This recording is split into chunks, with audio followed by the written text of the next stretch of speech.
All right, we've got 6 o'clock, so I want to welcome everybody to the special meeting of the Guymon City Council of November 27th, 2018.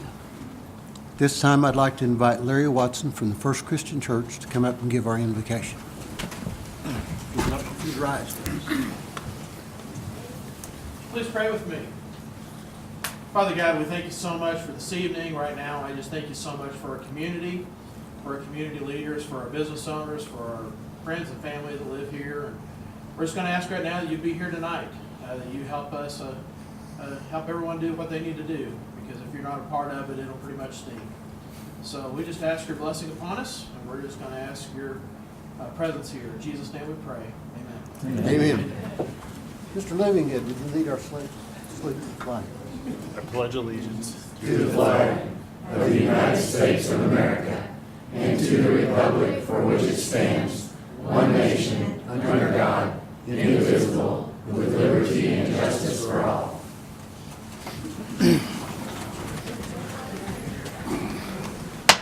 Call this meeting to order. Agenda item number 2 is attendance roll call.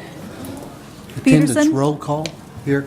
Swager, here. Crone, Here. Livengood, Here. Alvidrez, Here. Hoffman, here. Mr. Petty, Here. Mr. Mitchell, Mr. Wagner. Here. Agenda item number 3 is approval of the consent agenda.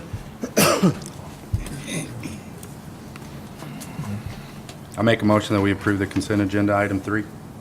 I'll second. Have a motion and a second. Crone, Aye. Livengood, Aye. Alvidrez, Aye. Swager, Aye. Peterson. Aye. We've got 5 ayes. Agenda item number 4 is public comments and announcements. Before we start, I've got one. There's a rose, and he'll explain that rose a little bit later on. In life, anytime there's a new life, there should be a celebration. So that's what that's for. Do you want to give your announcement now? No, I'll do it later. You'll do it later? Thank you. All right. Are there any public comments? Oh, come on. Casey, come on up. If you would, if you have comments, please state your name and where you're from. Shirt might give me away. KC from Lumber Mart. Well, I know who you are, but they may Okay. not. Good. I understand that there's a possibility of dissolving some of the boards that are advising the city, and I'm hoping maybe that this will be postponed or till maybe after January, because I understand there's going to be some changes coming on with the city at that point. And hopefully that we can get some volunteers, some involvement with these boards. I sat on Convention and Tourism Board for quite a few years and felt like I had some valuable input when I served on that board. And hopefully between the other boards involved, whether it's the cemetery, the library, the airport board, arts and humanities, that these boards can continue, and that possibly, I know in the past too, there's been a liaison or somebody from the city that sat in on these meetings and was able to relay the information from these meetings to the council, and hopefully that will be something that can continue also at that point. I understand the soccer fields are getting close to completion, and I'm hoping also that the city will look at helping to fund the soccer fields, possibly with some of the new money coming in from Convention and Tourism also at that point. So that's my comments. All right, thank you. you, sir. I appreciate it. Any other comments? Yes, ma'am. My name is Deirdre Harbison. Can they hear me? The microphone's working? Pull it up closer to you. Yeah, you can move it around. Okay, there we go. Just don't take it home with you. All right. My name is Deirdre Harbison. I'm the chair of the library board. We come to you guys tonight, the library board, to ask that you don't disband our board. If you were to disband our board, there would be severe financial consequences in the amount approximately $15,000 a year. And the rules of the Oklahoma Library Boards of the state state that we must have that each library must have a board. It would be terrible for the library to lose this money simply because they don't have a library board. Our board meets quarterly, and we don't have any expenses other than when you all send someone down to take our minutes. I am the newly elected chair, and I can assure you that from here on out, that there will be a library board representative at each city council meeting after the following board meeting.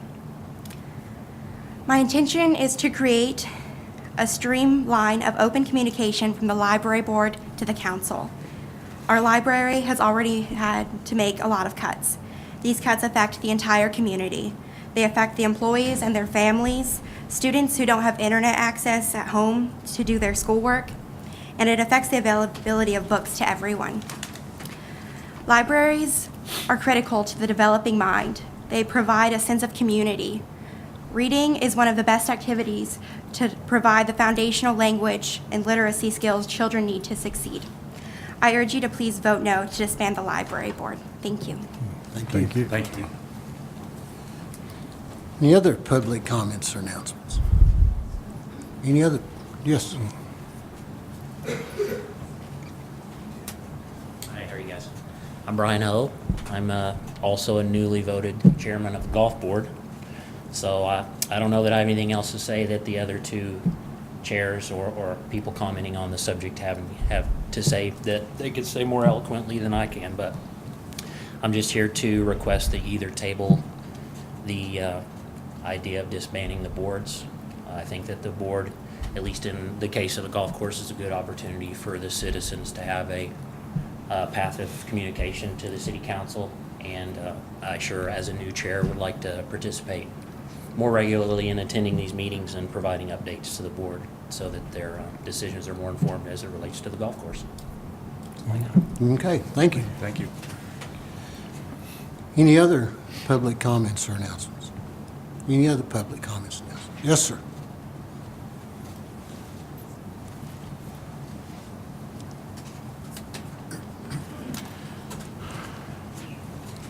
Good evening, Council. My name is Bo Hawkins, and I am the current elected chairman of the Arts and Humanities Commission.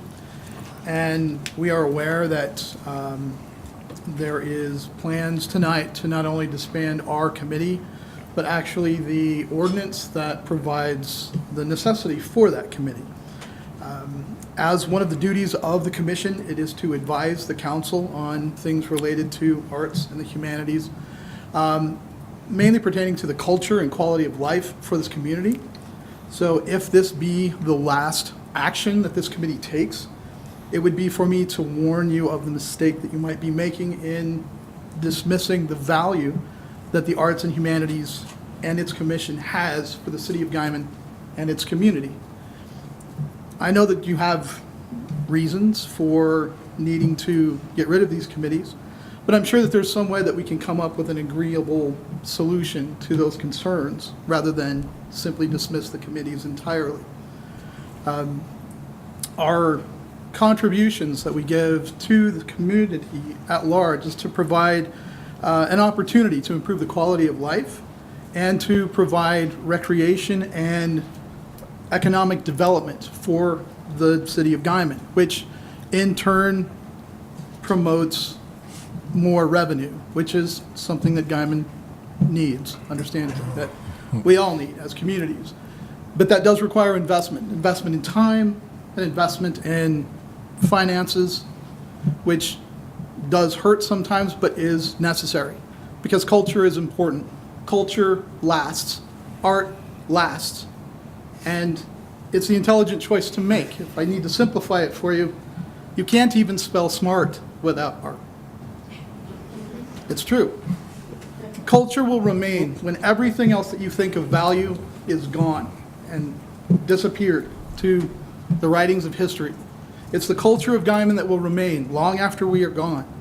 And if we dismiss the arts and humanities and their significance to that community, we're dismissing the value of culture, and that's a mistake.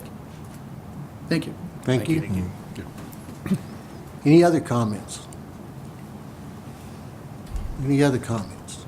Agenda item number 5 is public hearing on the proposed budget for the fiscal year 2019. Does anybody have any comments on the proposed budget as published in the paper? Yes, ma'am.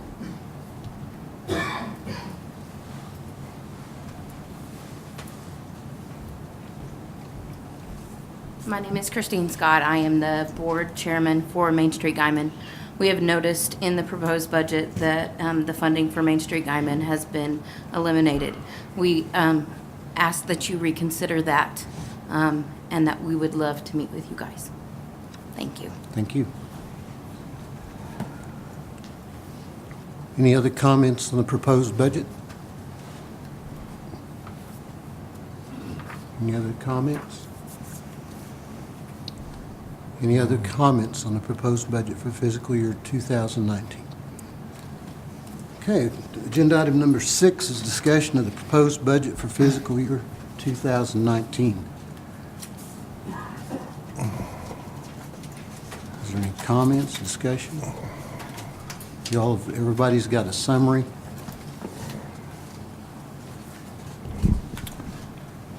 My concerns, I met with Mr. Wagner yesterday afternoon, and he answered my concerns over a few items that I had. One of them was, for instance, on page 2 was the sale of fixed assets. I was curious where that figure was coming from. He explained it to me, and we went on and we basically went through this entire budget, and he answered my question, so I'm in pretty good shape as far as I think, and I realize we can change that coming January 1st if we need to. So I think this gives us an opportunity and a guideline to start the year with, and figure out what we need to adjust as we go. Okay. Like Vice Mayor Swagger stated, I also met with City Manager. He answered all my questions, and next year will be a totally different year moving forward. And as far as the budget goes, the proposed budget, he answered my questions were answered. Okay. Yeah, I don't have anything really from the budget. Me and Mr. Wagner met, and I think it's a solid foundation with us moving forward in the direction that we're going, back to taking things over to the city. So I don't have any.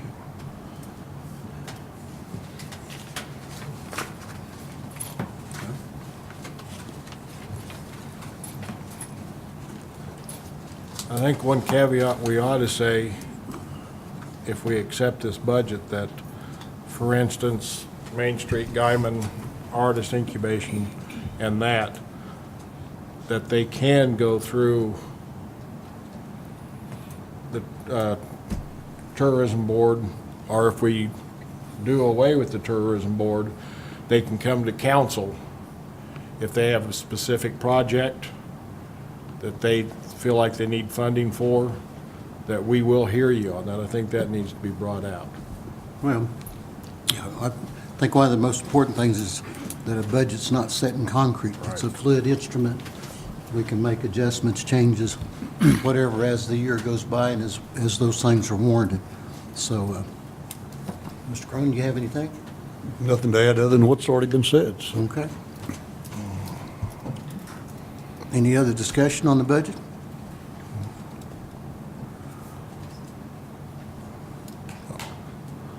Okay. Agenda item number 7 is discussion and possible action on approval of resolution number 18-11, a resolution providing that the same persons serving as members of the City Planning Commission shall serve as members of the Board of Adjustment, and these are 2 statutory boards that we have to have. Resolutions attached. And we put that into place a year ago voluntarily. I make a motion that we approve resolution number 18-11, a resolution providing that the same persons serving as members of the City Planning Commission shall serve as members of the Board of Adjustment. Second. Have a motion and a second. Crone. Aye. Livengood. Aye. Swager. Aye. Alvedras. Aye. Peterson. Aye. We've got 5 ayes. Agenda item number 8 is discussion and possible action on approval of the resolution number 18-12, a resolution discontinuing the Convention and Tourism Board, the Golf Board, the Hispanic Advisory Board, the Library Board, and the Park Board. I want to thank everybody for showing up tonight and showing your concerns about the boards. It's kind of a wake-up call. We've had discussions about what to do to whether they're necessary or whatever, and that's where we're at tonight. So anybody have any discussion, comments? I would ask that y'all cancel or table this until further discussions can be, because of the information I've given you and placed on, I know it was short notice, but I have received it as well around 2 o'clock this afternoon. I wanted to share it with you, and I think at this time it'd probably be best to table this until we can have further discussion pertaining these matters. Okay. I'll make a motion that we table item 8. I'll second it. Have a motion and a second. Swager. Aye. Livengood. Aye. Alvedras. Aye. Crone. Aye. Peterson. Aye. We've got 5 ayes. Agenda item number 9 is discussion and possible action on approval of resolution number 18-13, adopting the operating budget for the 2019 fiscal year and authorizing budget transfers.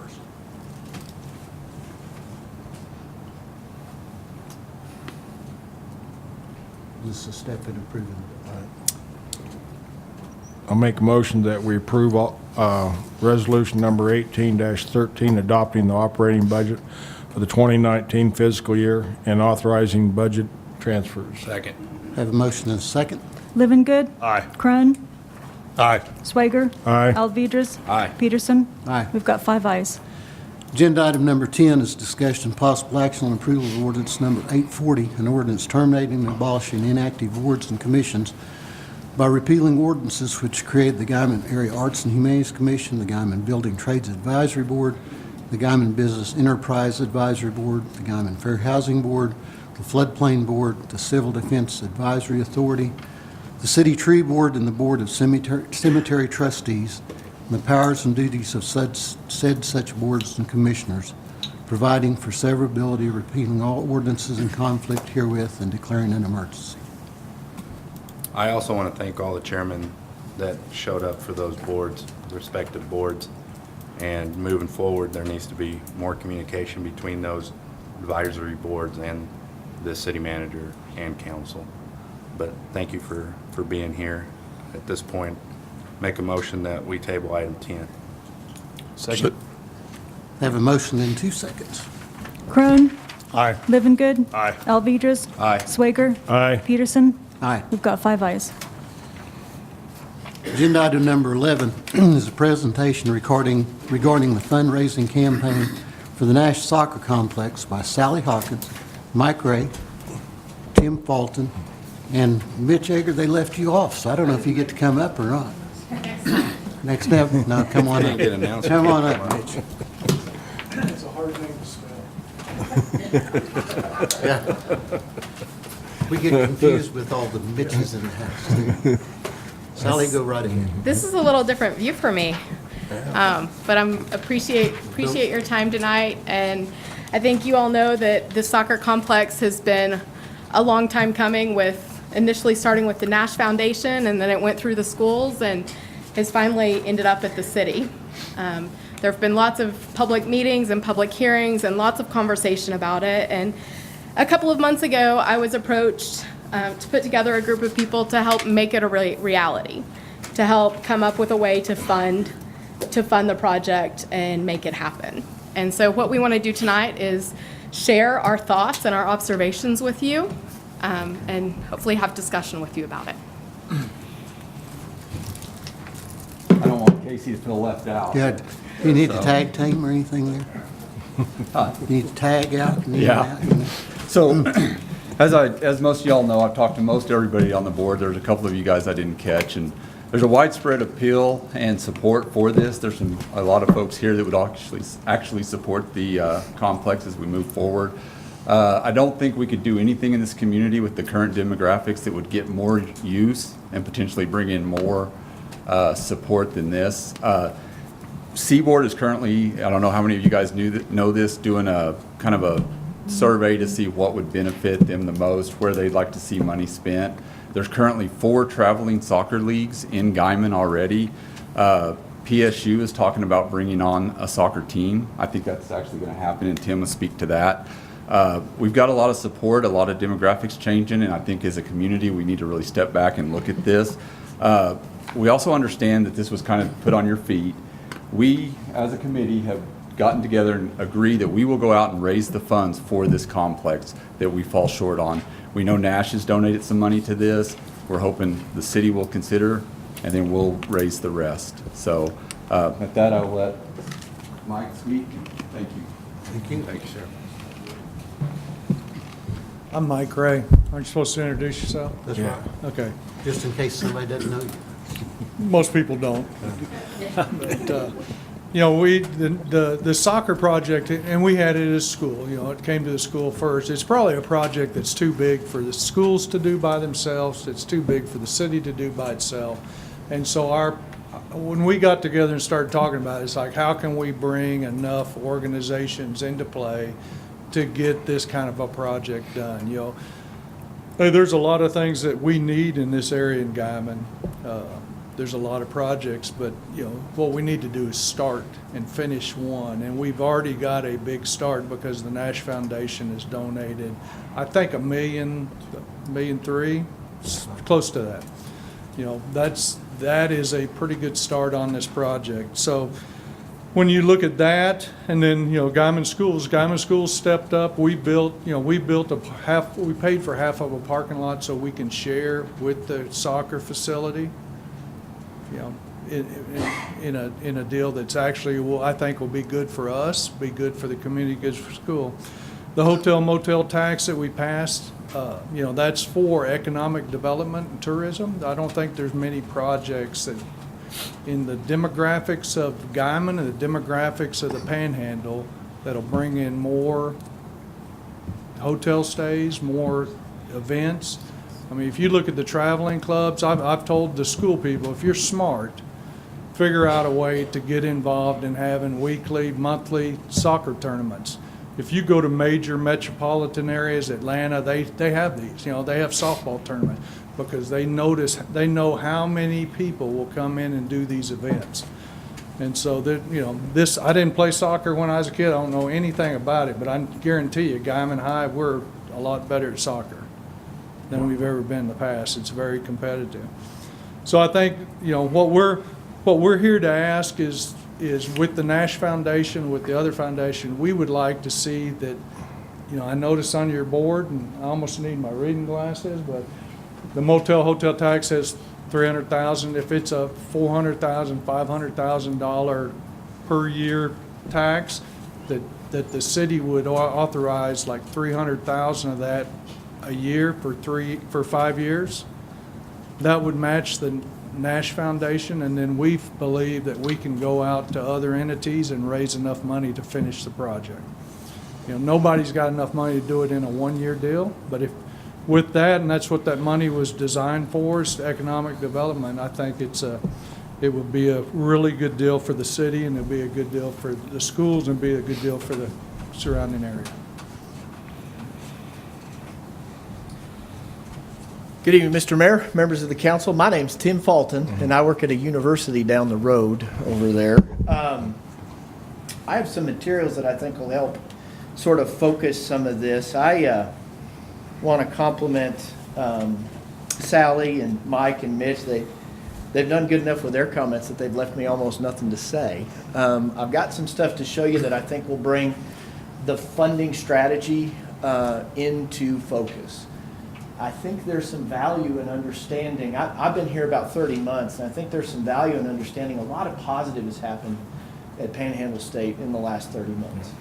And one of the reasons a lot of that positive has happened is we stopped trying to be everything to everybody.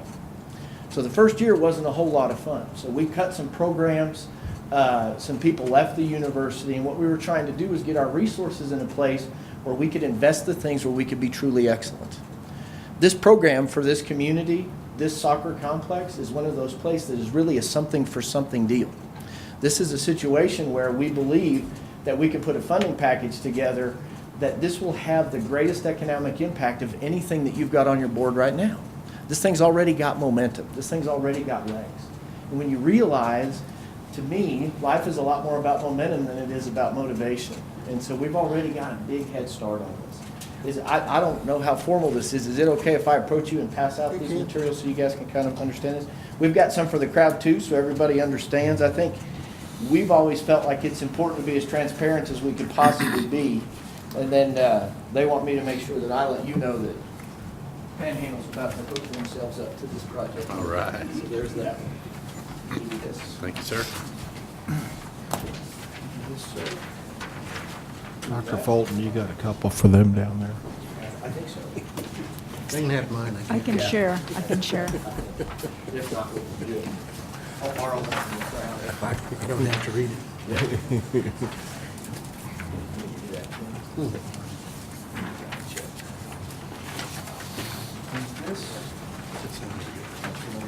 How are you?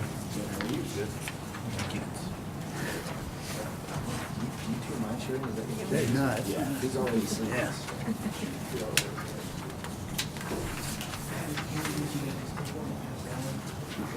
There's nothing top secret about this.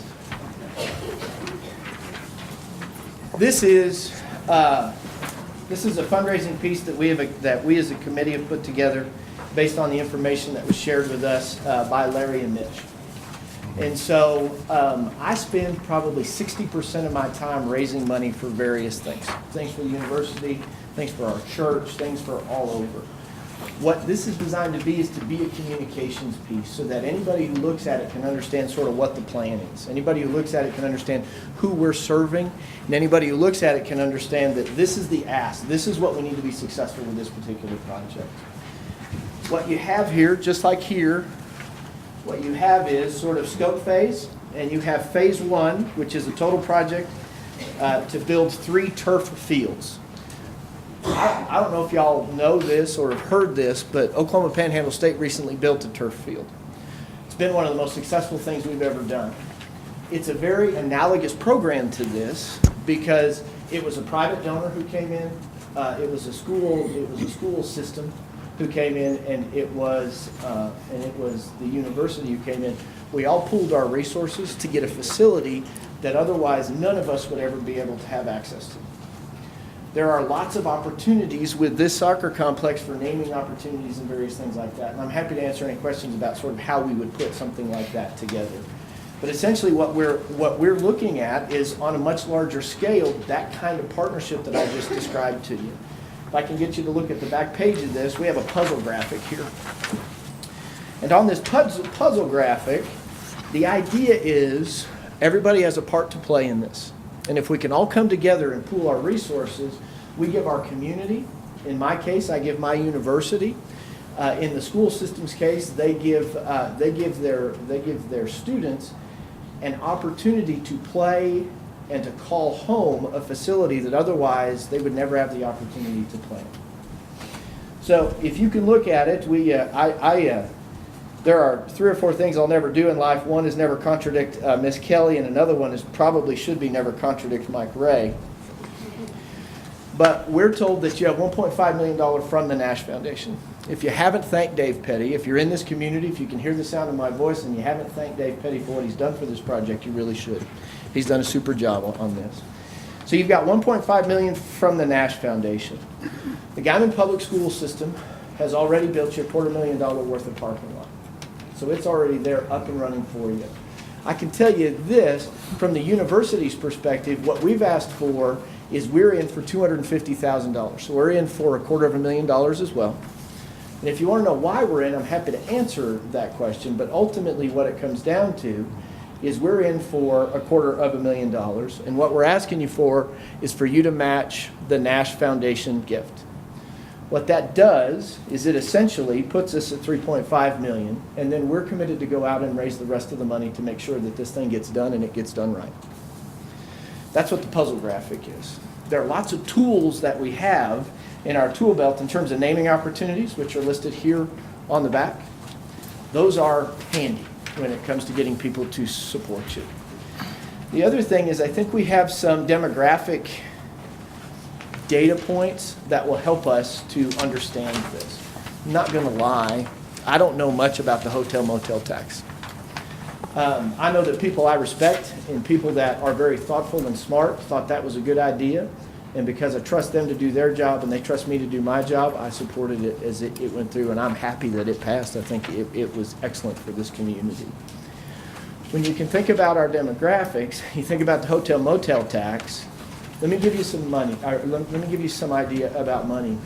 We're currently advertising for a head men's and head women's soccer coach for Panhandle State University. As I sit here right now, we have over 56 applications for those two positions. So that tells me that the demographics are working. Remember when I talked about how we're not trying to be everything to everybody? We're going to be good at what we're good at. We're going to invest in programs that we know are going to serve our region the best, and it's going to create a pipeline for students to come to my university. When we did the feasibility study, soccer was off the charts, the #1 thing that we could do in terms of creating an activity program for our students. With that as sort of backdrop, we asked the Education Commission for the states, on average, when you bring a university student to a community from out of town, we anticipate that probably somewhere between 80 to 90% of the students that will be on the college soccer program will come from another place.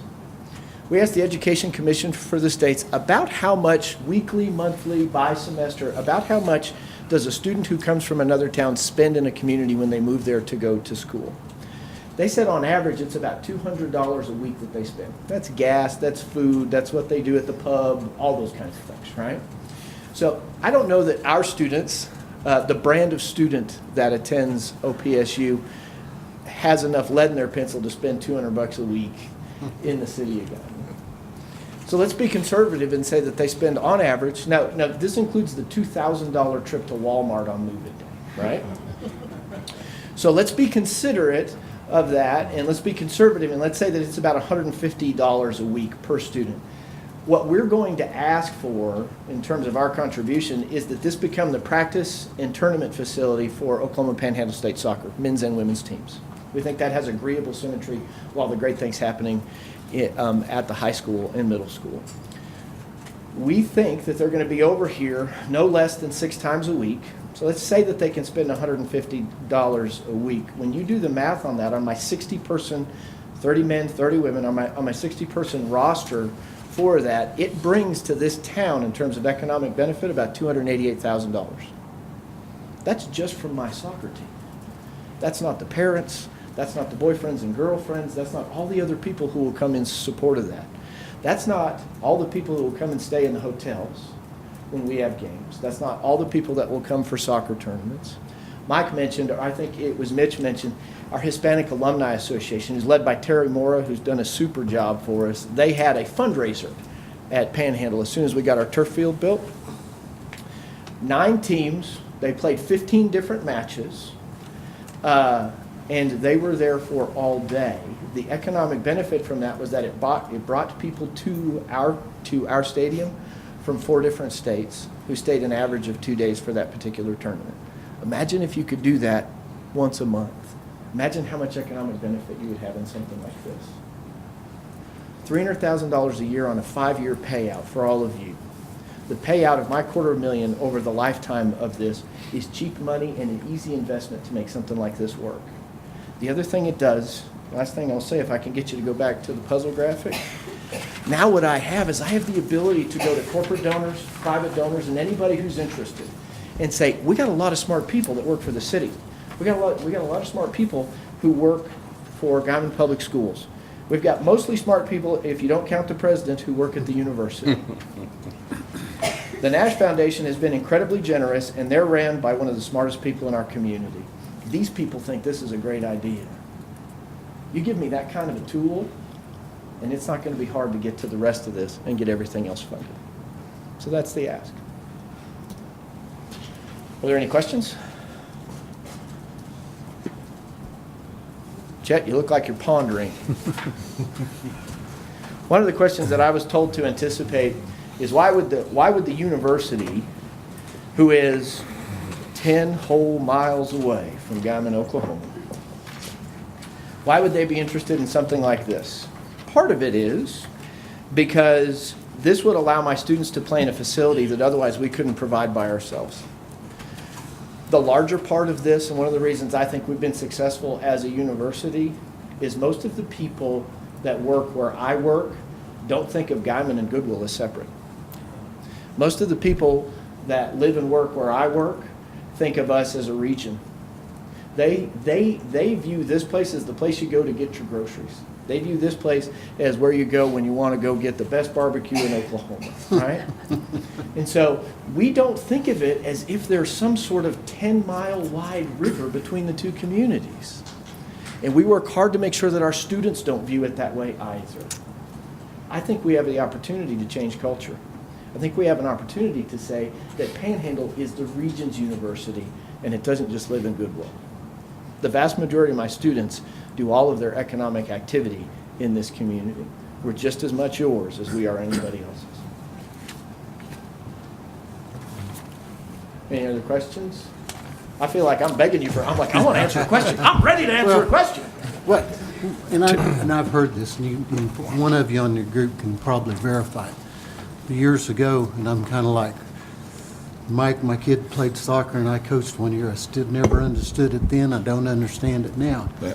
But kids think we built a little old soccer field, which isn't big enough now. How many kids you know how many kids they had participate in soccer last year? Mitch knows that. We have 4, basically, it's like 395 twice a year that are participating at this point. And I think In a league, right? On league. Kids Inc., yeah. Kids Inc., yeah, Kids Inc. only. And if you ever go out there on a Saturday, you'll get it real quick. It's full. So all those parents. The other thing is, I think you would have more. It's so packed out there that it's I mean, you know, if you've ever been out there, it's a struggle. You have young kids to even get through the crowd and watch. I mean, I see a lot of these community people that have been there. It's packed. It's tight. There's also something about the confidence level of a student who gets to play in a world-class facility. It helps them be better at almost everything else in their life. I got a question for you. Yes, sir. Okay. Oh, you're looking to Since the I've back of been- the room. Yeah, since I've been on the board, it'll be almost 8 years, we've denied funding for the golf course for a new sprinkler system. We have patched that puppy every day just about through the summertime. And, you know, we talk about quality of life. That is one of the aspects of quality of life. Why should we put you in front of them? Well, I don't know that it's a situation where I can tell you that we should be ahead of the golf course. I think that provides great community benefit as well. We're at a situation where this is an investment in the future of Guymon.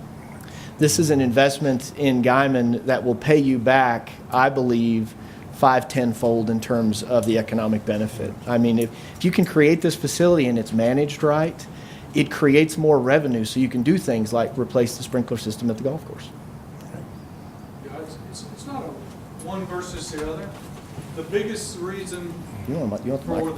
the soccer complex is you have a $1.5 million start. Right. Okay? You have somebody that's donated $1.5 million to start that. You have a hotel motel tax that's used for, that, as I understand, it's used for economic development and tourism. Okay, if you do, I've seen, my son played baseball, so it's all related to baseball. There's places where they built baseball complexes. They have baseball tournaments every weekend, okay? You go, when my kid, you know, if your kid was competitive, you went to Oklahoma City, you're guaranteed 5 games, okay? 2 nights in a hotel. 3 meals a day, and plus all the, you know, soccer's no different, okay? So from an economic development standpoint, you got a head start. You got $1.5 million head start. We're not asking for city money. We're asking for motel tax money, which was designated for that reason. You know, I'm hoping you get more than that. I own a company and paid a lot of hotel motel tax. I never said, okay, don't stay in Garden City because their tax is 15 and you can stay in Lakin and it's only 12. We stayed, if you're coming to Guymon, business-wise, you stay here. That's the cost of doing business, hotel motel tax. It's a tax that's not a tax on your community. Right. It's on people coming in. So, hey, we need to fix the sprinklers at the golf course. That's a budget deal, and hopefully there's money left over that.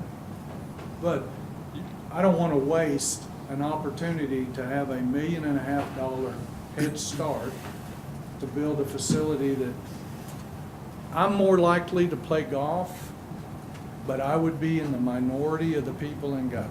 If you're going to build one facility to bring people in the Panhandle, soccer's going to do it. And hopefully we do it right. And you got tournaments every week. You increase your hotel tax. People have restaurants, see more people. You got hotel stays. Hey, you generate more money for that. But the $1.5 million head start's the reason. Can I add one thing? I can tell you, if you have a kid on travel week and you travel a weekend, and anybody disagrees with this, jump up. You will spend $500 to $1,000 every weekend in that town. I know that for a fact. Anybody that has a kid on travel week knows that. He stays in a better hotel. I don't work for Mike Gray.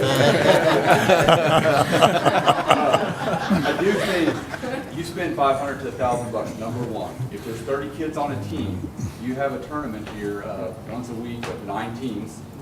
You guys can do the math. It's big. I think when people hear soccer, you think, I wouldn't go to that. I haven't seen it. I haven't been there. The culture's different. The time to strike's now. It's a great project. To Sally's point, it may not be the project we want, but it might lead us to a better project that we would like to see if you're not into this. I think the money is there to fund it, but we got to step out and do it. And that's one reason I agreed with Sally to get onto this committee and do it. Because it's time. We need some progress. To Mitch's point, a lot of people have made a lot of all the resources that have come to Panhandle in the last 2 years or so. People like to give to programs and efforts that are doing things. People like to give and are more supportive to organizations that A, do what they say, and B, are doing things to help people. This could be something that starts momentum. And that kind of momentum can lead to much greater things, not just for the city, but for the citizens. I got one other question. Our budgeted figure is $300,000. We do not know if that's what we're going to bring in. We're optimistic. My recollection, and certainly I haven't looked at numbers in a year, but my recollection is we were bringing in a little over $120,000 a year off the motel tax. When we That was on a bad year. I'm on a tourism committee. Okay, yeah. When we 120 was on a bad year. We usually do 190. And when we increased the tax from 3% to 8% earlier this year, the projection was that we would bring in an additional $300,000 a year with that revenue. Now, Mitch or Lavona can probably speak to if that number's low or if you're estimating it low to be conservative, which is very understandable. But my belief is you will be bringing in more than that. Okay, it's time for Mr. Negativity to talk. Hi, Sally. 25th day of February in 2016, we sat here and it was proposed that we accept this wonderful gift. I said at the time, sometimes you can't afford a gift. They swayed some of us, I think, by saying that there would be no public funds. And don't tell me that hotel motel tax is not public funds. That's like saying sales tax is not public funds. It is public funds. And they swore that we wouldn't be spending any public funds. They said there would be no match, that it would all be done by grants and donations. That did sway me a little bit. Yeah, I've voted against this thing, and nobody believes me that I think the soccer field would be a good deal. I do think it would be, but I sat up here and listened to these people promise that, well, I won't say promise, but assure us that no public funds were going to be used. As far as raising $300,000 in hotel motel tax a year, At the last Convention and Tourism meeting, the board voted to put 30% of their budget into a long-term fund for major projects. 30% of 300,000 is not 250,000. But that was also something that we could negotiate as far as doing something. We have not had anything that we actually knew we wanted to do. We were saying, let's save it until we had something to do. We've never been presented with actually helping the. Why don't you come up front, Shay? One thing I would say, and hey, it's not negativity, it's good budget. I agree. I mean, it's looking at it right way, but, you know, when we passed a bond for the school, I mean, because I'm 60, so I wasn't here when I went, 50 years ago. I can't fix anything that happened yesterday. It's a waste of my time. All I can do is look forward and say, what can we do? And is this, is Guymon, Guymon, when we got together, it's not Guymon, it's the Panhandle. We do this as schools, we do it as region. If we just look at our one little deal, I think in a community, the school, the city, the county, the college, we all got to work together. I'm a big believer in, hey, figure out a project and drive it, get it done, okay? Guess what? You're not going to build a soccer facility without any public funding. It's not going to happen. If you look at the communities around here, go to Amarillo, go to downtown Amarillo, building a ballpark, okay? Who in the world would build a baseball park in Amarillo? That's kind of stupid. Well, they did it in Oklahoma City. Look at Bricktown in Oklahoma City. How was that done? That was done by the city council, the community looking forward and saying, what do we got to do to make this a better place? It's going to take private donation. It's going to take public donation.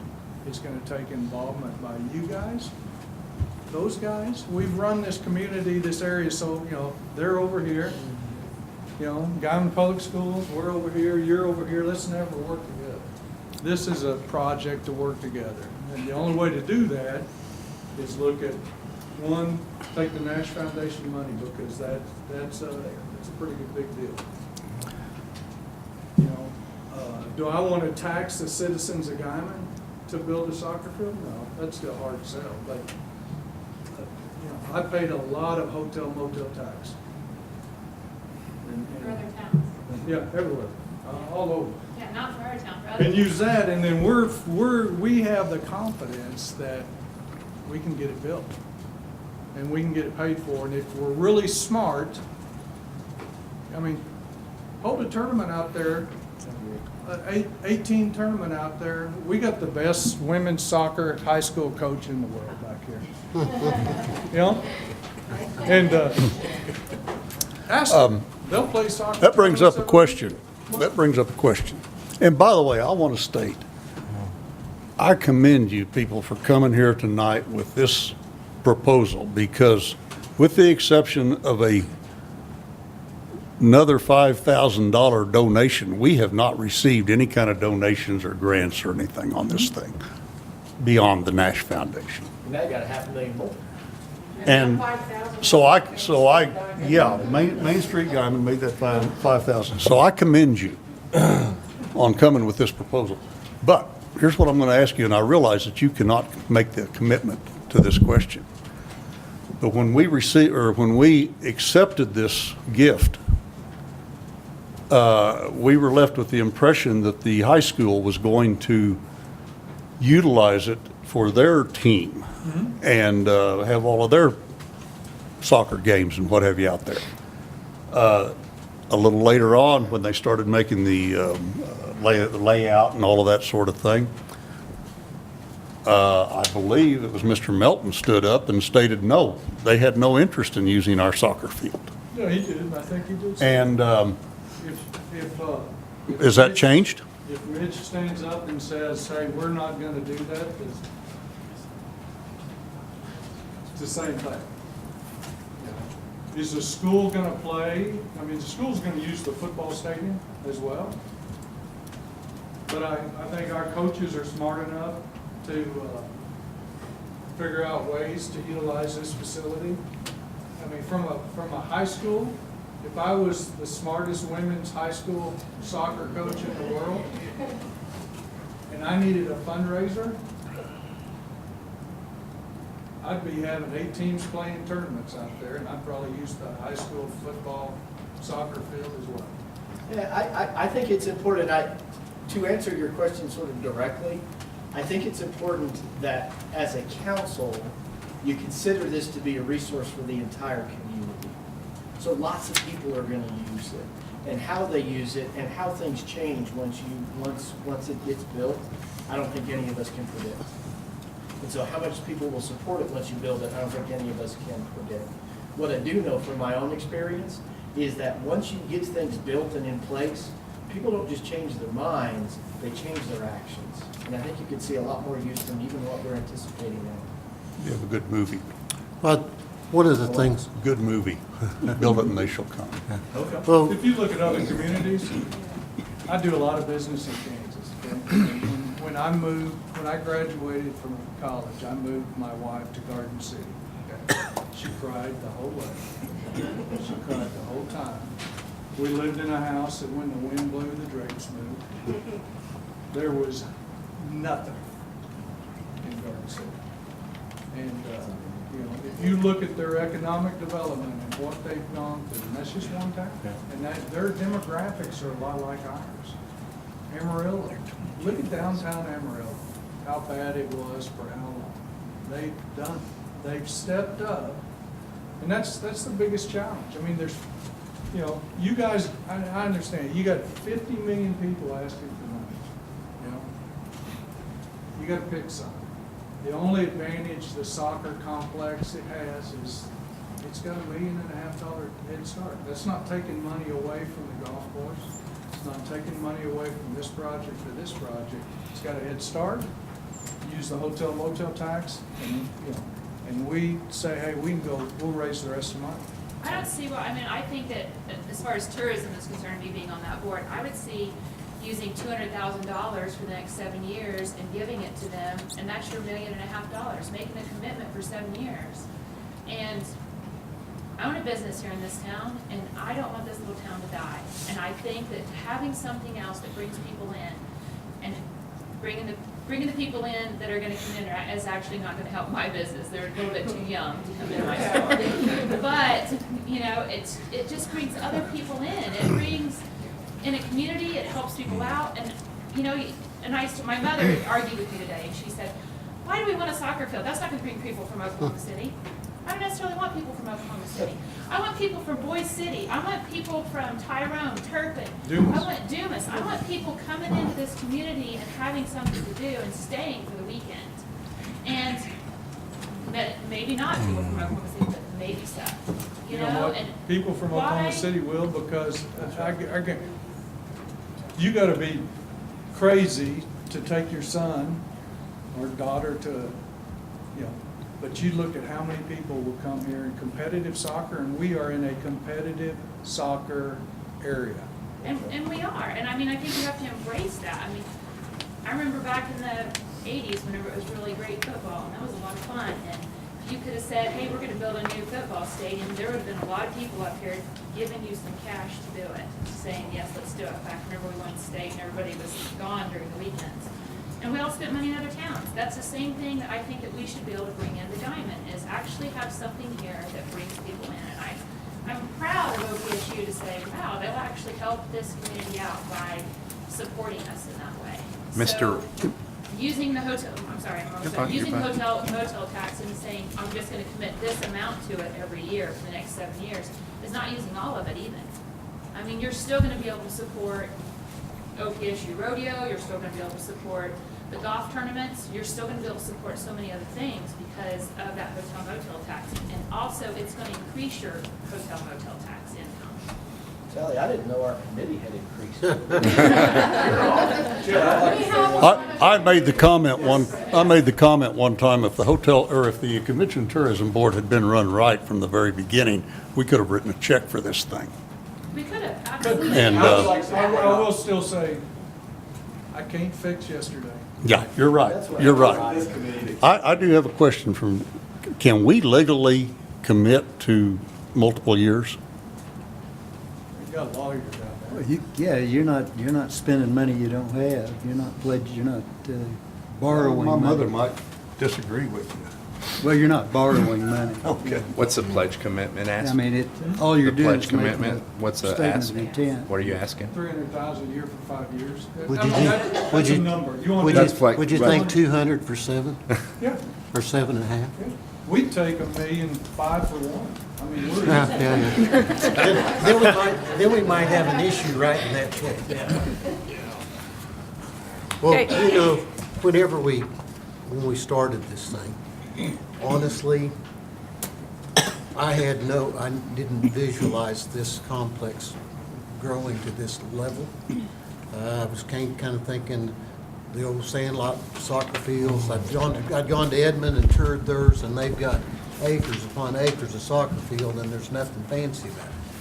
But the community, we asked for the community involvement of a group of folks that are involved with soccer, involved with the demographics that will use that, with folks that are interested in soccer. Like I said, one of these days I'll figure it out, but all I know is there's a white ball and a lot of running. But I don't think we had I had no handle that we would probably go to this level, but I think now the community's talked, the community's spoken, the folks that it's going to impact have said, this is what we want. I think it's time we go forward and build it and cash in on it, because we're getting ready to see, I think we're going to see a boom in tourism and other areas, other motel taxes and other things. So let's take that, as you say, take the $1.5 million we've got, add to it, go forward and make this thing a reality. You got to start somewhere. Because I was in a meeting in a deal a year ago, and a very astute state senator, a young lady by the name of A.J. Griffin, but she didn't run again. She got up and she gave a good talk, but the gist of her talk was, and we were all elected officials in the audience, she said, the gist of this deal is, as an elected official, your responsibility isn't what's right for you and the people older than you. Your responsibility is doing what's right for the future and for the children of the future. And I think this is a good example of what's doing something that's right for the children. Chad, I want to answer your question, because you said that the committee came to you. It wasn't this committee. And I want to be honest with you. I walked across my street from my office to the bank for the first meeting. I thought, soccer complex. Yeah, soccer complex, right? I mean, probably 90% of the people in here did. I got over there, I sat in there 15 minutes, and I promise you, I sent every one of these people a text and told them I was utterly impressed. I'm a numbers guy. You know that from the rodeo. You know that from different things. Sat there and thought, wow, they got a plan. We went through the budget. We went through this in detail. We didn't walk in here tonight without a plan, and you know that. It wasn't this committee that came to you previously. But I can tell you, I have more faith in this committee than anything I've served on. The money will be there. And if you don't think this is a group of successful people, it'll work. You just got to believe and put it really in it. Okay. Is there any other questions? Yeah, I'd like to say one thing before Geraldine goes. I think people need to keep in mind that soccer is the fastest growing sport in the United States at this point. I have daughters. Most of you guys have kids, grandchildren, all that. Friends who play soccer here in Guymon, co-workers, they have to travel to Liberal to play soccer. We play on tennis courts, Fowler Park. Our community deserves better. Our kids deserve better, and as a council, we deserve to give something back to our community that we care about so much. So I think we need to do the right thing in this situation personally. Okay. Geraldine, she's up first, and then we'll see if we can get you. Into our next committee. I just want to let the councilmen know that, right now with the soccer situation that we're in right now, it's limiting us to bring more people in.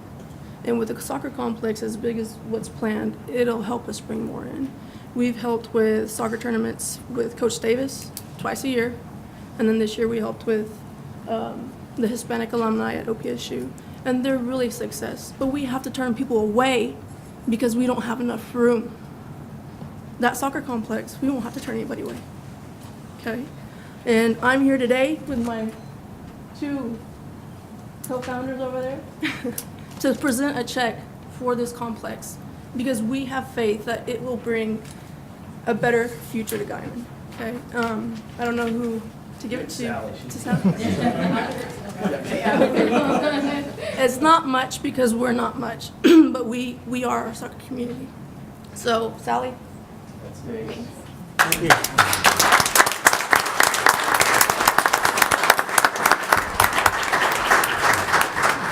Dick, I'll give you a few quick minutes. We need to move forward.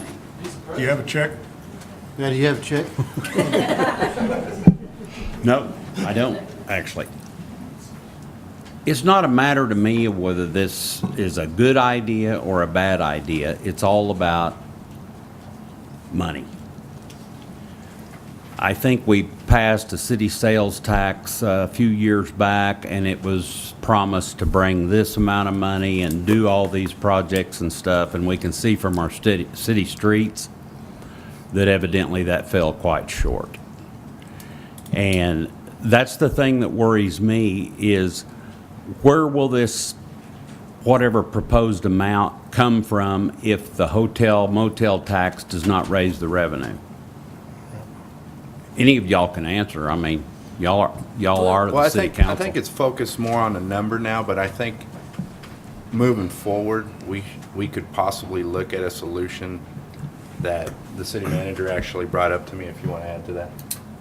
Within your process, if it is a number that is concerning to the council of 300,000, you might look at possibly a percentage. That way you're not locked into a figure, whether that's 50%, 5 years, 7 years, however you want to do it, but you can have the numbers in front of you to where it's not a set amount yearly. You just dedicate that amount and then you go forward. I think this committee is just looking for a commitment from the city, I guess, to answer your question. Right, but if you commit to a certain dollar amount and then that's not raised, you got a problem. Right. Seems to me. I agree. I'm going to answer your question in my terms, is I think with all of the things as far as hotels, motels, bed tax that are occurring in our area, we've shown this tremendous, a good year this year of the 300 plus over the revenue forward. And there's not been anything really big going on. I mean, the motels are full 4 days a week, 4 nights a week. The weekends, they're empty. And Sunday nights, a lot of times they're empty because people don't drive out till Monday morning. But I think with other potential things that are happening, but also we all know they're putting steel up on an entertainment complex west of Guymon, the casino. Some people like it, some people don't. It's going to bring tourism. It's going to bring people to Guymon. They're going to stay in our motels. They're going to eat in our restaurants. And I think we can be as pessimistic as we want, but I prefer to be optimistic that I don't think we're going to have that issue. Well, I hope you didn't just accuse me of being pessimistic. I didn't make any accusations. Well, it sounded that way, Well. so. What I'm saying is, when you decided to raise the hotel tax, was there a specific reason for doing that? I mean, did you have a specific project in mind, or was the fund running short so you needed to do that? Necessarily. We were lower than any other.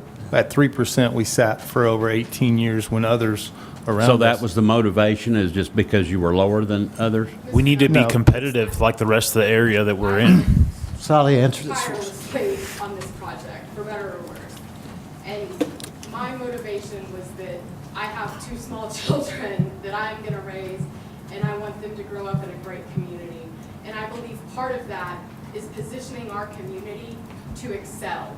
And when we have an opportunity to bring in more revenue and utilize it for economic development, I believe that's the right thing to do for Guymon. And that was my motivation. I'm not questioning the soccer. No, but that was my motivation. Okay. I was the city treasurer. I'm questioning about making decisions that are based on projections, getting yourself locked into a dollar amount. Gotcha. And then I think your suggestion of a percentage is a pretty good idea. Yes, But I think that would be flexible. I think in that the would- past, I've watched this city think they were gonna have this to do that with, and it hadn't happened. I understand, and So and I Mr. don't think we need to fall into any more of those things, so. But all the time I hear from people, why don't we have this? Why don't we have this? Why don't we have that? We're compared to cities all around. You know, it's not just Guymon. And former Prezi director Mike Shannon gave a pretty good presentation about why we don't have that. And a lot of that has to do with the population. If we can hit that 20K mark, we're gonna have this and that, and we're gonna be looked at by retailers. But that hasn't happened yet. And I think an opportunity for growth has presented itself, and I think it's gonna be valuable to Guymon. Well, and that's what I've always been for, the city getting interested in, is something that's got potential revenue generation. And I think this would be a great idea for doing that. I just would encourage you all to stop and think about, are our projections good? I haven't heard anything other than what Kim just mentioned about the hotels might be empty on weekends. You know, if we're sitting at 90% capacity, that portion of the number's not going to increase. Your percentage increase, which will help revenue. But it's just things to think about. I mean, I'm really standing up here just to give people food for thought. And I think that's somewhat what Chet was getting at. Very was welcome. That we said we weren't going to be asked to be donating, and now we are. And I understand, like Mike said, past is in the past. But in the future, the past isn't in the past if you haven't learned from your mistakes. So Thank you. that's where I'm coming from. Appreciate your time, guys. Thank you. Mr. Mayor, I would just say, we covered a lot of ground here tonight and heard from folks that we didn't know we were going to hear from. From the soccer perspective, what we're looking for is a commitment so we can go out to others so we can get this deal built. And so I don't know that we're hung up on the amount of years, whether it's a percentage or something else like that. It has to be something that is legitimate enough that everybody knows we're serious about getting this done. And what we're asking you as a committee is to be our partner. You got a lot of people already in, and so we're asking you to be our partner. And also, we're not asking money, you know, I understand Nick's not from the city, we're asking for money from the hotel motel tax, okay? So you can write a resolution, or however you do it, you know, if you commit to $250,000 over 7 years and the hotel motel tax only has 100, guess what? You're not gonna pay, you're gonna use a percentage of that budget to fund it. That's not taking money from the roads, that's not taking money from city sewer, it's just allocated from the hotel motel tax. And that protects the city. Thank you. Thanks for your consideration. Thank you very much. Great presentation. We're available for entertainment. If it was 30 minutes shorter, maybe. All right, thank you. Agenda item number 12 is discussion and possible action on approval of a city financial pledge commitment to the development of the Nass Soccer Field Complex. We've had several proposals. Is there a motion on any of those proposals? I would like, before we have a proposal, I made myself a note on this and wrote it down, and I'd like to read it and go from there. While I think that the soccer complex is a great idea, when the city agreed to take on this project, it was stipulated the city would not help fund the project. The Nash Foundation gave the land and I think $1.3 million to the schools, and the school district said they could not afford to build it, so they asked the city to take over the project. The remaining funding was supposed to come from donations and grants. And I didn't hear anything about grants. So are we trying to get grants? Yes. Okay. We have struggled for the last 2.5 years that the city was losing money. This goes back to the 2016 budget that was adopted in December of 2015. In August of 2016, the council found out that there was a $1.6 million revenue mistake in that budget. And we've been fighting that figure since. We have said that we need to continue tightening our belts. That's one of the reasons we have discontinued funding or supporting Pretzi, Main Street Guymon, and Artist Incubation. Although they can come to the council if they have a specific project that will help the city. We need infrastructure work in streets, gas lines, water lines, sewer lines. We have a swimming pool that is not functional. We have not discussed what we're going to do with that yet. We have discussed some about maybe tearing it down and building a new one. I'm not sure where that fund's going to come from.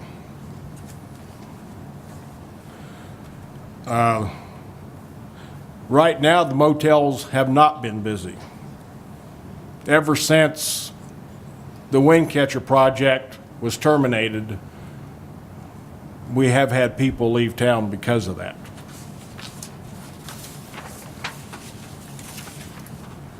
We really don't know what the hotel motel tax will generate, especially,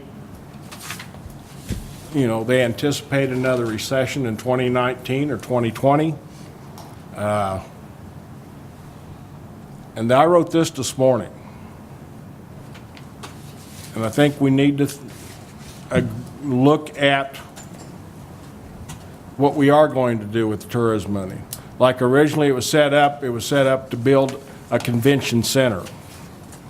And then we started taking it, and this is not this council. This is a long way ago that they started, well, this pet project or that pet project, and all of a sudden the tourism money was gone.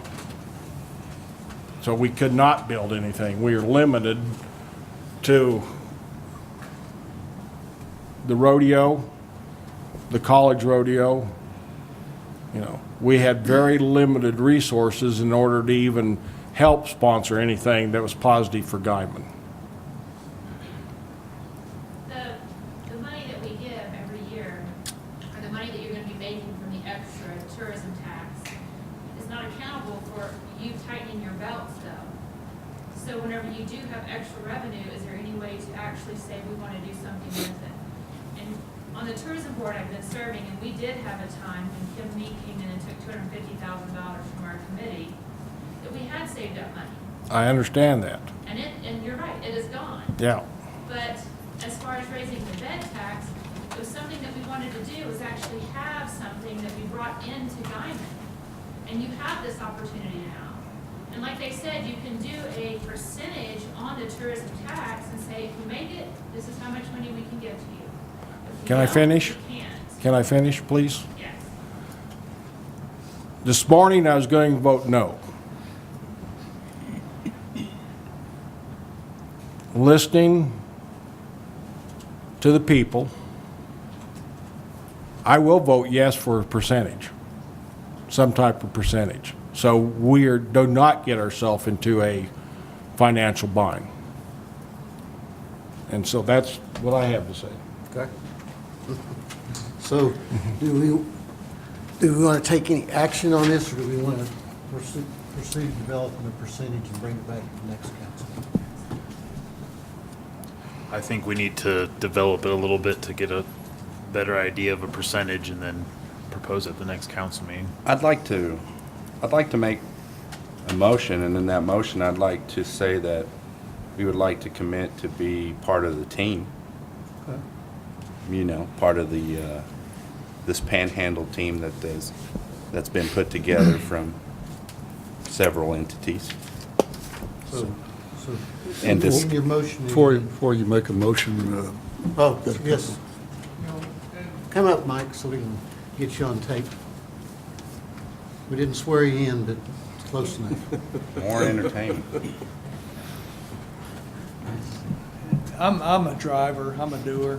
You know, one thing, you know, this committee hadn't been together. I mean, like I said, I can't solve all the things yet, so I can guarantee you, and I don't play soccer, I wouldn't know the rules of soccer.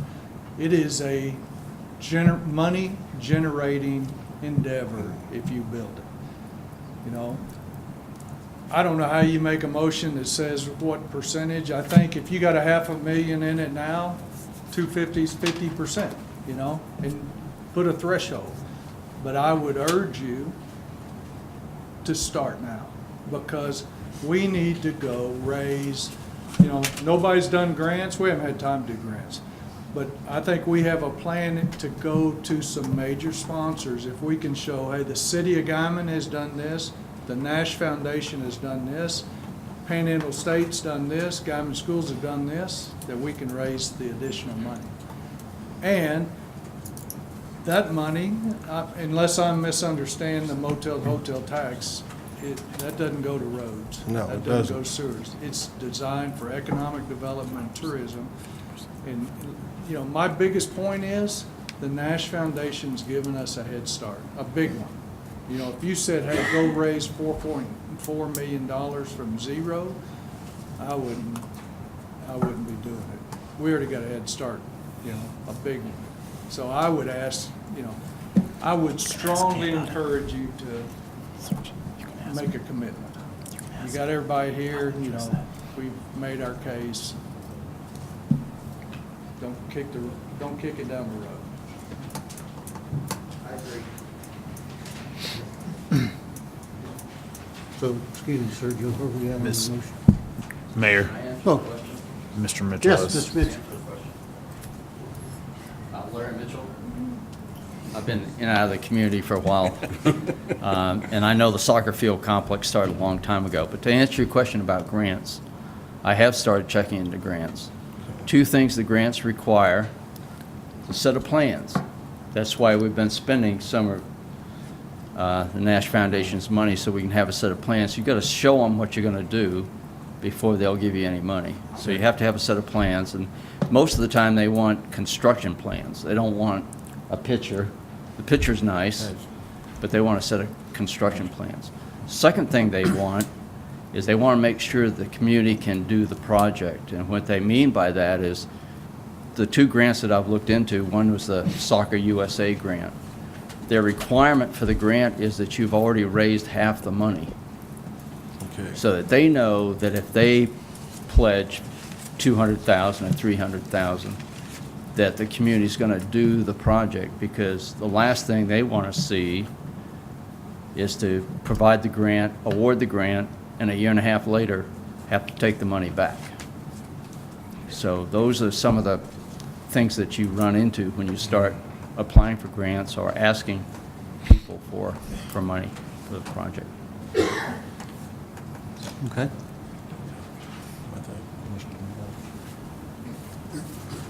Come on down, Doug. Mr. Mayor, just felt that I should remind you, about this time last year, I think it was last year, might have been the year before, we were before you actually asking permission to be able to write for a grant through the Oklahoma Department of Parks. It actually comes out of the Tourism Division for that. That grant application will be due in January, so that grant is still out there. Everything that you just heard from Mr. Mitchell is true. We really could not proceed. We were really sticking our necks out to apply for that grant at that time because we didn't have all this information. We didn't have the cost estimates. The match money just helps you score better, so you've got a better chance of getting this because of the match funds that would be available. And between the Nash Foundation and any commitment that you would potentially make out of the hotel motel tax, that should be enough to be able to land any grant that you would want to with that. So, thank you. Thank you. I think we ought to give them a figure, if that's what they want. What can you say? Well, Sir, Joe? I would like to continue in my motion Okay. that I am aware of the fiscal responsibilities we have as a council to the city. I am aware that this would come out of a non-budgeted item. It's a sales tax, motel sales tax. So in all fairness, I would make a motion that the council join this partnership and commit 50% of sales tax for the next 3 years and revisited. Hotel motel tax, sorry. I wrote it down wrong. Commit for 3 years and revisit it after 3 years. Because we don't know how much maybe the fundraising would already be complete by then. So they're looking for a commitment. That would be my motion. Second. 50% of hotel sales tax, hotel tax, sorry. Okay, we've got a motion seconded. I guess discussion would be in order. Is that right, Mr. Petty? Pardon? We have a motion and a second. We can still have discussion on it, can't we? Yeah. Well, their ask was for $1.5 million for 7 years of 200,000. I'm saying we have to start somewhere is my motion. Well, I know, but I guess my point is that enough of a buy-in? Because we're saying 3 years of $150,000. It doesn't get us halfway there.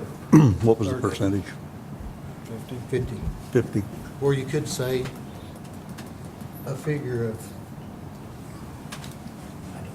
70% over 5 years.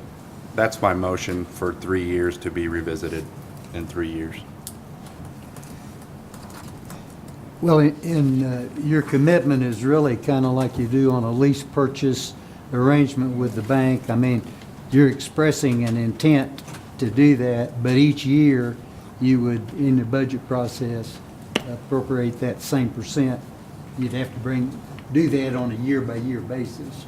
You can't commit future revenue beyond this fiscal year, which is the way you do it on lease purchase agreements for $1 million fire trucks and building and other purchases. So your motion is a expression of commitment. Right. My concern is that 300,000 and 50%, that's only 150,000. And that is not a big enough commitment. Well, roughly what we're budgeted, we've got budgeted 300,000. Well, there's 4 months left. Yeah, but I mean, for next year, we're budgeted 300,000. Well, we don't know for the 2 years after. No. What if that goes to 600,000? What if that number continues to climb? We get a casino, things start to change.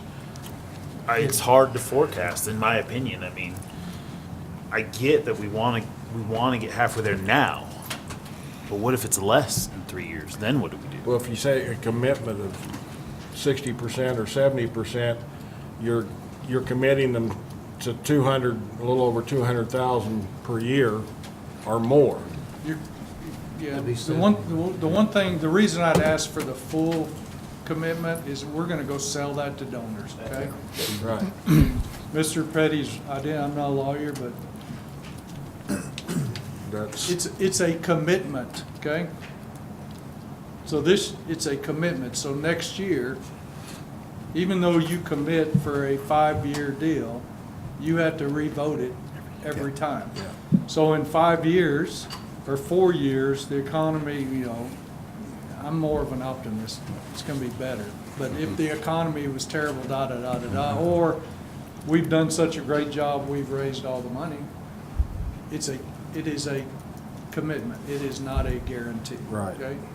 But it allows us to go to donors and say, we have a commitment from the city to give 50% up to 200, if you want to write it like that, up to, of their hotel motel tax collection. And that allows us not only the grants, but when you're going to go ask a corporation for big bucks, they want to know that everybody's playing the game. So that's why I would, you're not locked in. you're not obligating yourself by law to give us that money. You're making a commitment. If the hotel motel tax is good, the casino comes, the new golf course with all the sprinklers brings in a PGA tournament, you know, and the best women's soccer coach in the world has a soccer tournament every week. We may only need 10% of the money. Not to exceed 10. I have a suggestion that I think that we do in higher education that I think might work. So you can commit up to a dollar amount to be paid out of legally available funds from whatever account. And so we do that a lot with the fundraising at the university. I'm purposely not looking at Petty because I don't know if he's going to like this or not, right? So, but you can commit to an amount to be paid out of legally available funds, and then it can be worked out depending to the percentages or however it is you want to do something like that. And again, from my perspective as a guy who's going to be part of the ask, saying that you're in for this amount, these people that we're asking aren't going to care if it's 3 years, 5 years, 7 years, whatever else. And so I believe the term of legally available funds ought to be able to make that possible, where kind of everybody gets it. And then honestly, if we hit it out of the park, then we'll figure out how that goes. And I think this will be easy to raise money for compared to other things that we've done. And look on the bright side, Sergio, this way you aren't locking us in coming back in 3 years. I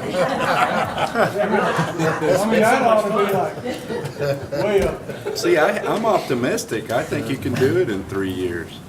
I do too. That's how optimistic I am. What I need is the ability to go to a donor and say, here's what we've lined out. We have a foundation that's given us $1.5 million. The city of Guymon has committed to using their hotel tax, a percentage of that, to match that. We have Panhandle States committed to do that. We got this committed to do that. You know, if you go in and say, I got a commitment for 3 years and we'll go back again, you know, and the advantage of that, you're not locked in. If the world goes to hell in a handbasket and nobody stays in the hotel, you know, but I can tell you, as long as Seaboard's here and cattle industry, most of the people stay in Monday through Thursday night, because I've done it for 30 years. They're business people in that industry. They'll be here. Thanks. Would using, say, 70% of the hotel motel tax up to $250,000 a year for 6 years, that'd get us to 1.5. Would that work? Make the motion? We would have to amend his motion, right? We have to amend the motion? Or we'd have to amend the motion? Was there a second to his first motion? Yes. Was there a second to his first Yes. motion? Yeah, you need to amend the motion. You want to do it? I amend my previous motion, and my new motion is going to be, I'd like us to be in the partnership and commit to the Nash Soccer Complex for 6 years at 70%, not to exceed $250,000 per year. Okay. That is my motion. Second. We've got an amended motion and a second.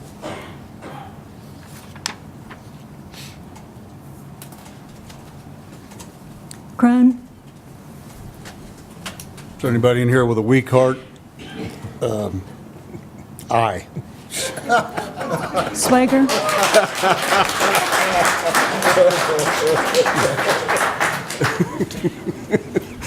I have one. Take it down, people, I'm coming. Swager, Aye. Alvedras, Aye. Living Good, Aye. Peterson. Aye. We've got 5 ayes.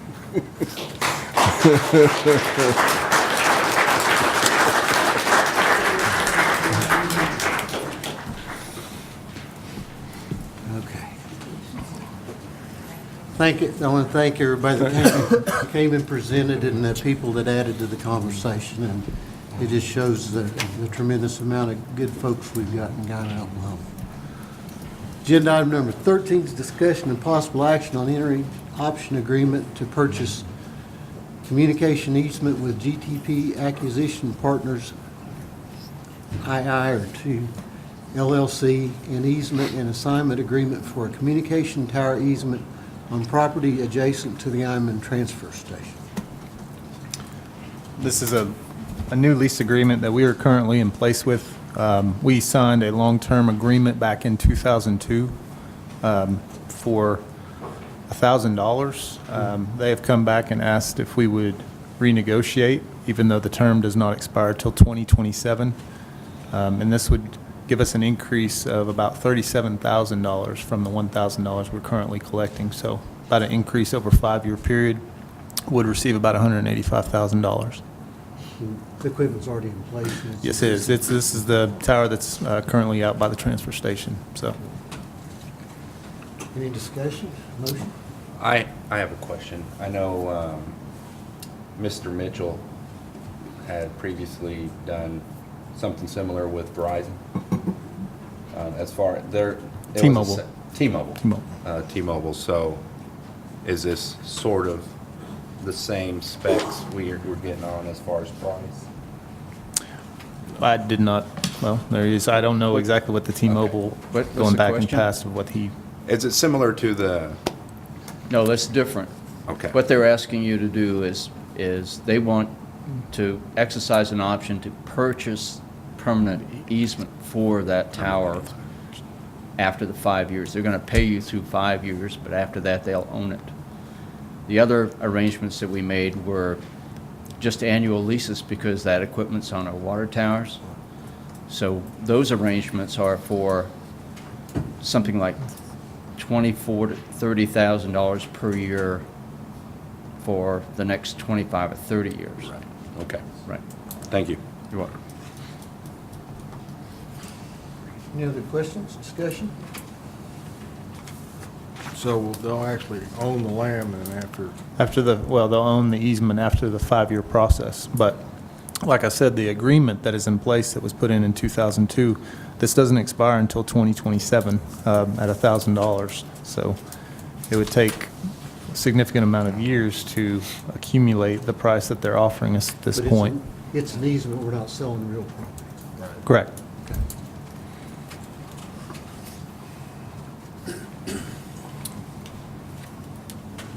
Questions, discussion? Motion?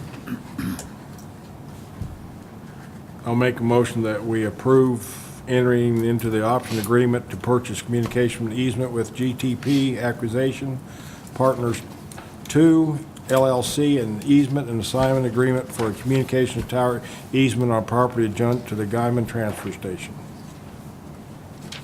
Second. Have a motion and a second.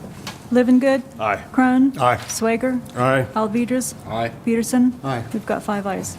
Agenda item number 14 is discussion and possible action on approval of a lease between the City of Guymon and Apollo Medflight for Incorporated for a helicopter landing and parking pad. So we've had the tennis courts, and I don't know how long ago it was, where the east half was converted over to somewhat of a helipad for the hospital. I was approached by Apollo wanting to put a helicopter there on a permanent basis in light of the situations that have come about, and they were interested in leasing so that they can have it parked 24 hours in the event that they need to use it, they can. And this is a lease agreement that we came up and agreed upon. I think it would benefit the city of Guymon along with the hospital to, in the event medical services needed to be flighted out with a helicopter, it would be a possibility for our citizens. So it'd actually be a benefit to all the citizens and to the hospital in reality. The Correct. The helicopter would be there just like when you go to Oklahoma City and Right. see ones at It's- OU Med or Yeah. whatever. Correct. I think it's a good And we have to idea. do a few modifications. The fencing is not correct.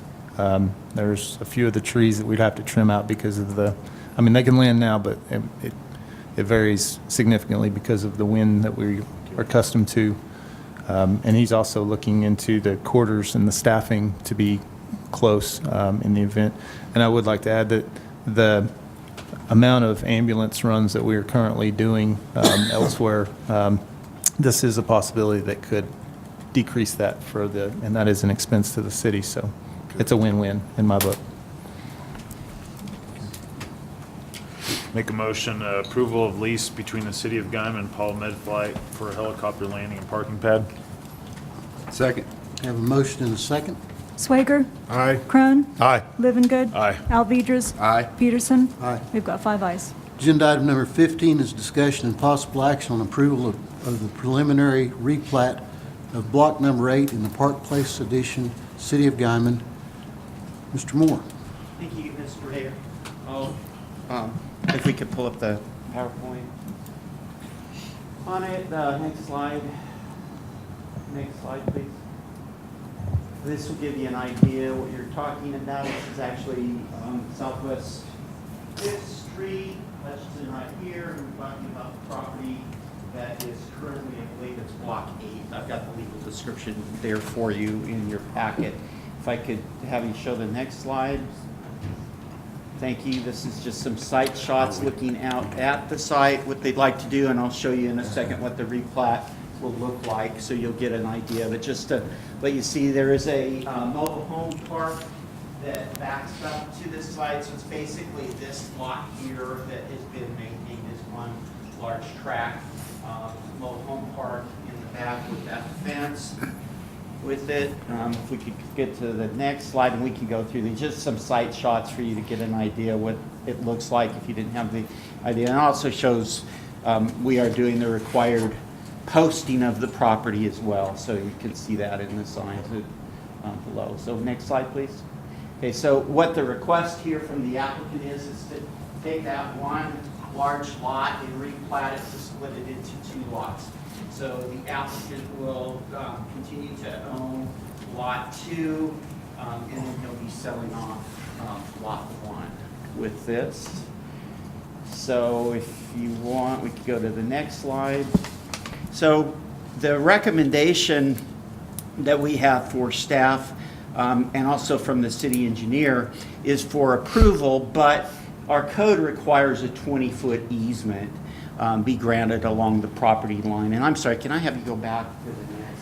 The applicant has shown that as a 5-foot easement, but our code would require 20-foot back from the other way on that. And that's what the code requires. So our recommendation would be this is just a preliminary plat, the approval of the preliminary plat with the condition that all of that gets resolved and that gets changed to a 20-foot easement before the final plat. We also took this to Planning Commission, and Planning Commission approved that with the same recommendation. Let me go ahead and show you a few more slides, and then I'll step back. Our code requires the 20-foot for the replat. That's how the code is. And we're running into that now. With the 20-foot, you need room to get in there to actually get the work done. 5-foot, we had a utility coordination meeting, and 5-foot just doesn't cut it. Guys can't get in there. We pulled the plat because we had heard that there was a 20-foot easement on this side. The original plat didn't show that, but if I could have you advance to the next slide, we actually were able to find where the Park Place second, the piece of property below, was platted at a later date, and they did come in and provide a 20-foot easement there. So what the applicant has proposed is to have another 5-foot on the other side of that. So in reality, you would end up with a 25-foot easement. Problem is, there's fence running there 5-foot from it, so it's going to be really hard for the folks to be able to get in there to do work without having to remove that fence. And actually, right now, off of that 5-foot, the applicant already has an existing fence too. So, depending on how that works, you probably the easement would be right, the extra 5 foot would be right on there. So I guess what I'm here, sorry, I'm making it sound kind of confusing here. I apologize for that. But staff's recommendation, planning commission's recommendation, your city engineer's recommendation is for the 20 foot. And the reason for that is that's what the code requires on it. So I will yield the floor to Mr. Mitchell because Mr. Mitchell would like to speak on this.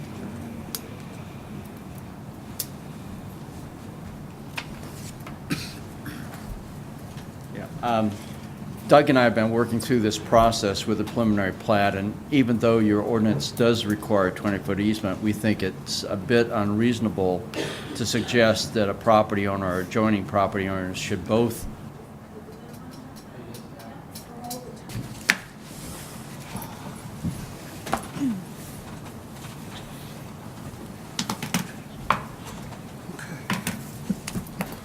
Make a motion, we reconvene. Second. Have a motion and a second to reconvene. Living Good, Aye. Swager, Aye. Alvedras, Aye. Crone, Aye. Peterson. Aye. We've got 5 ayes. We'll reconvene as the Guymon City Council. No action was taken on item 19.1. Item number 19.3, no action taken. Item number 19.4, no action taken. I'll make a motion to approve the city's contract with, we've taken out item K, which is the phone, and we've also changed the frequency of the evaluations from every 3 months to as needed. Right. Have the motion? Second. Have a second? Living Good, Aye. Crone, Aye. Swager, Aye. Alvedras, Aye. Peterson. Aye. We've got 5 ayes. Is there any new business? Not, we'll stand adjourned. We'll reconvene. I guess the Guymon Utilities Authority.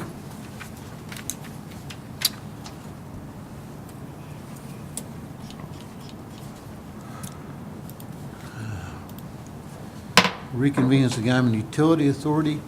Agenda item number 2 we've done. Agenda item number 3 is discussion and possible action on approval of Cardinal Engineering invoice CIV 2776 in the amount of $10,937.65 for the water well number 23 project. This is about the end of it, isn't it? It is. These are the liquidated damages that they had to come out and have inspectors do on that line that was messed up, along with some for Ben and Rick when they made the trip from Woodward here as well, some of their expenses. Okay. But they are for the liquidated damages that had previously gone on.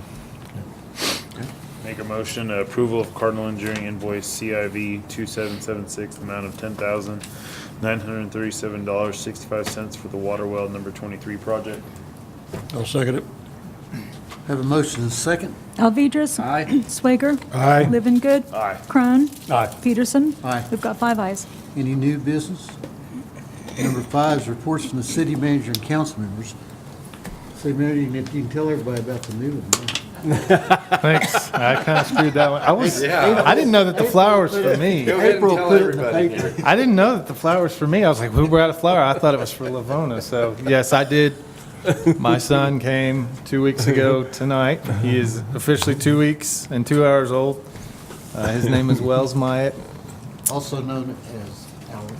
Yeah, he's a healthy baby boy. So we're over the moon excited. Is that right? It's a wonderful. I called him Alan for a week. That's what I got Alan stuck in my head. That's just what it was. What the hell you I said, I don't know. Are you calling him Alan? I was like, his name's not Alan. Well, congratulations. Well, thank you. Awesome. Thank you. That's a blessing. Anything else? I've got something else. All right.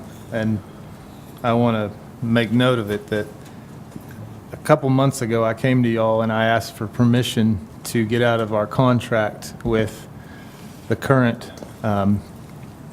insurance that we had with our broker.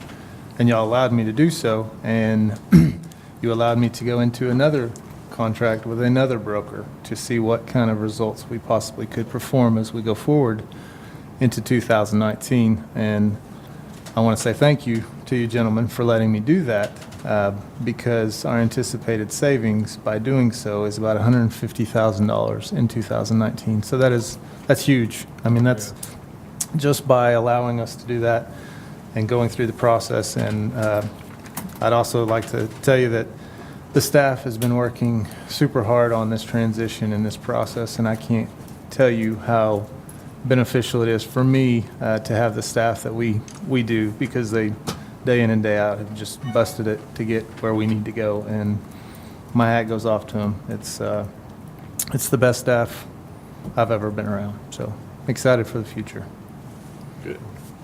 Good deal. Congratulations. Oh, you almost forgot. One more thing. Dad, I need y'all to check your calendars, possibly. The way it's set up now, the next two council meetings we've got, one would be on the 27th. That's pretty close, within the Christmas holiday. Possibly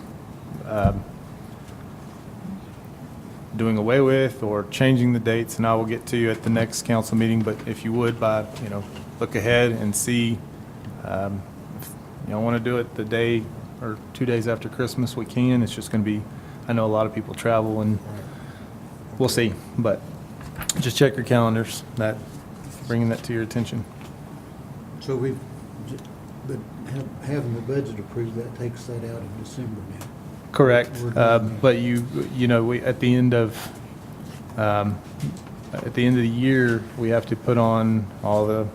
Is that January or is that the end of December that we have to approve all the contracts? This Your month. appointments? Yeah, we have to get all the contracts approved. So Okay. we'll be working on that. I just don't know if we can do it by the next meeting and possibly call off the last meeting, or we'll see. Okay. Anybody else? I think he has something to say. I suggest possibly December 20th, maybe just for a special meeting, because if we have an application that's running currently to the Planning Commission on a housing project for rezoning. We don't know whether that's a go yet or not, but we have started the advertising, and the Planning Commission will meet on the 18th.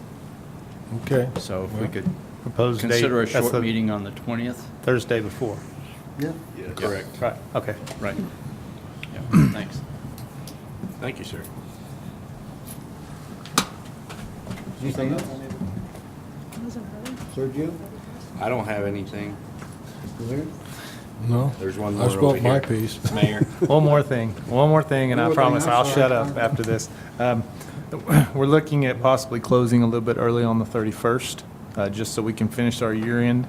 We need to we got to shut off all the payments is what I'm saying. So if we can cut it off 2 or 3 in the afternoon, just to give our staff a few more hours before the new year to get everything compiled that we need to shut off. But I will be notifying y'all, and we will notify the public the best we can that we're going to shut down a little bit early on that day, just so we can finalize everything on our end. Just, One is a pretty critical final out Yeah. this year, too. Yeah. May want to do it again. Yeah. we might look at that just to see, but it's one of those days. It's the end of the month, and I understand. We'll figure it out. But just wanted to let you know we might possibly be doing that as we get everything done. You've had yours? I'm good. Sergio's good. I was going to tell everybody, remember, Thursday at 2:30 is the groundbreaking, the ribbon cutting for the groundbreaking for the shooting sports complex at Pano State. And that night they're having their banquet and auction and their ticket for sale. There'll be a lot of folks in the Wildlife Commission out this year because they've got a big stake in this deal. Just another jewel in the crown over there. Chet's going to teach gun safety, but I couldn't pass that one up. It was just there. That's all I got. I just want to say I like these late night meetings. It sure beats watching television. And my wife likes it too.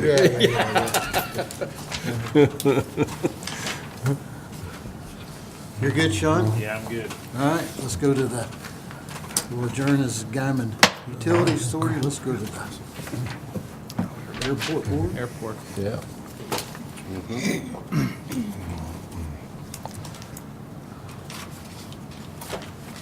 Agenda item number, call to order the special meeting of the Guymon Airport Authority. Agenda item number two is approve the minutes of the special meeting of August 30th, 2018. I'll make a motion that we approve the minutes of the August 30th, 2018 meeting. Second. Have a motion and a second. Crone. Aye. Alvedras. Aye. Swager. Aye. Livengood. Aye. Peterson. Aye. We've got 5 ayes. Agenda item number three is discussion and possible action to approve the upgrading of the Guymon Airport entrance sign and 2 runway signs as recommended by the airport. Make a motion to approve the upgrading of the Guymon Airport entrance sign and 2 runway signs as recommended by the airport board. I'll second. Have a motion and a second. Alvedras. Aye. Crone. Aye. Livengood. Aye. Swager. Aye. Peterson. Aye. We've got 5 ayes. New business? No. We stand adjourned. Thanks, everybody, for coming.